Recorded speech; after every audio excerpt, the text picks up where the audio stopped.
Oi to the kings and the queens and everyone in between.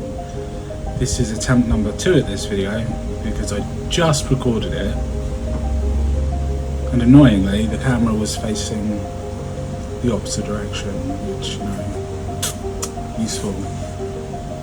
So yeah, another update I suppose. My last video I mentioned that I was done sort of talking about my cancer and my condition and everything because I feel like I've covered it enough. Excuse me, at a base level for people to understand. However, the day after posting that video, I ended up in the back of an ambulance because I got sick, like really sick. I had some kind of infection around the cancer on my spine. They thought it was discitis, but it turned out to be something else.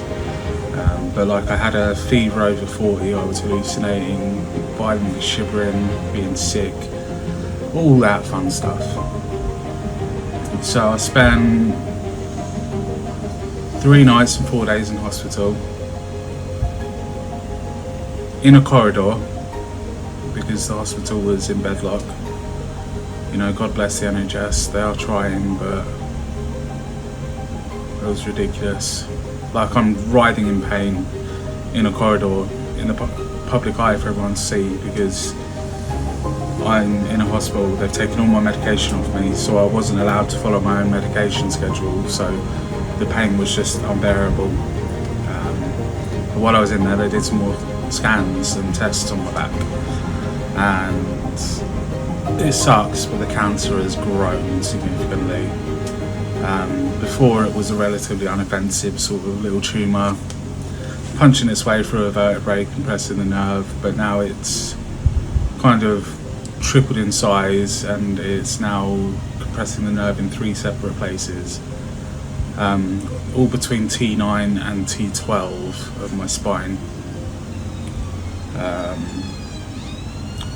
and all 3 of them are sort of past that midway point. So rude, but yeah, past the midway point, so now it's just a matter of time. Could be weeks, months, could be a couple more years, but I am going to become paralysed now, which sucks.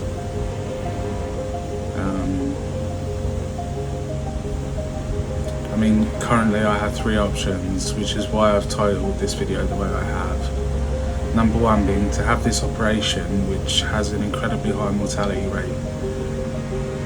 I don't want to do that. Had it been 15 years ago, maybe I would have, but I've built this life for myself now. I've been through the ringer with my mental health, my childhood, all sorts of shit. I've tackled alcohol addiction, drug addiction, to the point I can't touch either now, really. Because that's not who I am. I don't like that person. No one liked that person. I refer to him as the other guy. You know, the one that's up all for 4 or 5 nights on various amphetamines and seeing shadow people and thinks that a coat hanging up in the hallway is here to attack me. Sounds fun, but it isn't. Obviously, yeah, I've gone through all of that, and now I've got kids, and my kids are my world. I didn't have a great childhood. I spent a lot of it in the foster care system. Fortunately, I was able to maintain a relationship with my mother, and since coming out of care, you know, there's a really strong bond there. But my dad was just never there. He genuinely does not give a shit about me or my siblings, and that sucks. You know, it hurts. The last time I saw him, he actually stole money from me and tried to blame it on my girlfriend, which, you know, why would we steal our own money, you dickhead? But yeah, I don't want my kids growing up without a dad. Like, I'm not ready to go yet, and I don't think they're ready either. Option 2 is just leave it alone. Deal with the pain and everything until the compression is complete.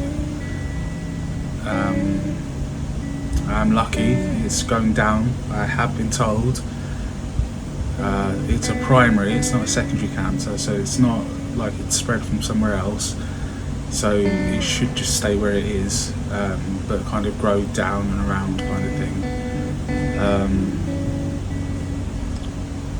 The problem with that is all the pain and everything still, and the fact that I could be out driving my car or pushing my baby in the wheelchair in the buggy,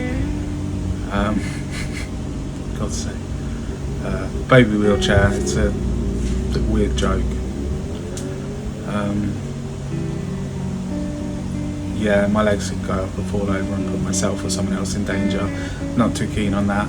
Option 3 is asking the surgical team if they will just do it for me, if they can perform an operation to just sort of reinforce my spine, maybe put a block in there, like just cement it off the tumour and the spine, because I'm going to be paralysed anyway.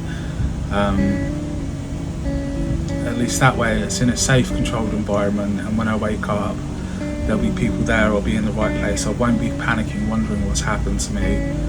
I'll wake up and I'll have physios and maybe some mental health support and whatever else on hand. Ideally I'd like to hold on to my legs as long as possible, because when this change comes, it's going to be very expensive. There's going to be a lot of adaptations that need to be made to my vehicle. We're going to have to move home because I won't be able to manage stairs, obviously.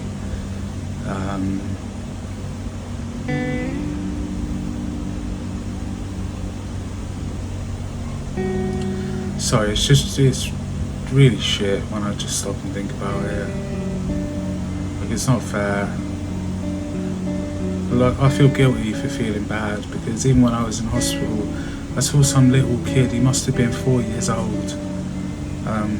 He got intubated and he had to go home for scans and stuff because, you know, his brain, his neck, his lungs full of tumours, and I'm like, how can I feel bad for myself when he's going through that? So yeah, they're the 3 options. It's not fair at all. It's not a choice I would wish on anyone.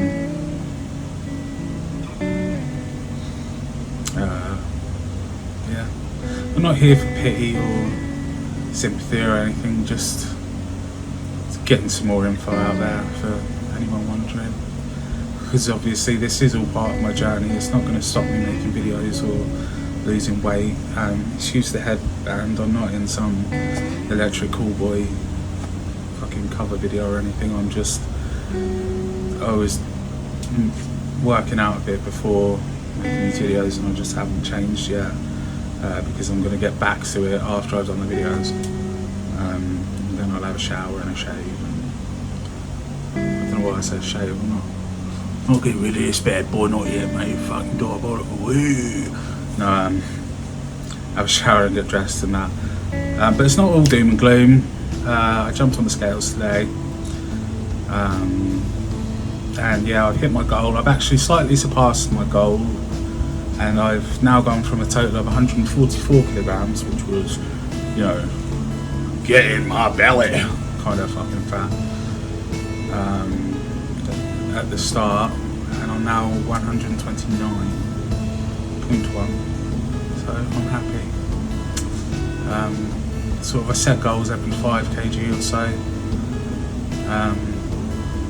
First big milestone will be when I'm down to 100. That'll be when I'm, you know, essentially just a bit overweight. But when I finish up, I'd like to be around 80. But I don't think I'll ever get down to 80 because I'm a muscular fat. Like I'm very strong. There is a lot of muscle to me. I carry the weight quite well, if that makes any sense. And I don't really want to lose muscle mass. Obviously, I'm going to end up losing muscle mass around my legs soon. then I just turn into Joe Swanson. I'll be like this hench upper body and fucking have my legs floating in beer. But yeah, here's the little picture thing. It's just zoomed in on the actual screen because I don't want my feet in it, because people are weird with feet. They'll either hate them or, you know, they really love them. Like I say, I'm going to continue with this. I'm going to try and sort of specialise in helping people lose weight when they aren't necessarily in the physical or the mental mind space to do so. So if that's any interest to you, or you think anyone could find some benefit in that, you know, feel free to like and subscribe and all that fun jazz, because I would like the channel to grow a little bit. I would like to build a bit of a community. I'm not really in it for the money or anything like that. Like, this is all just about my journey and maybe seeing if I can inspire someone else to come along with me. So yeah, if you stuck out this far, thank you. I appreciate you. Much love to all of you. And as always, this is Dropkick Jimmy signing off.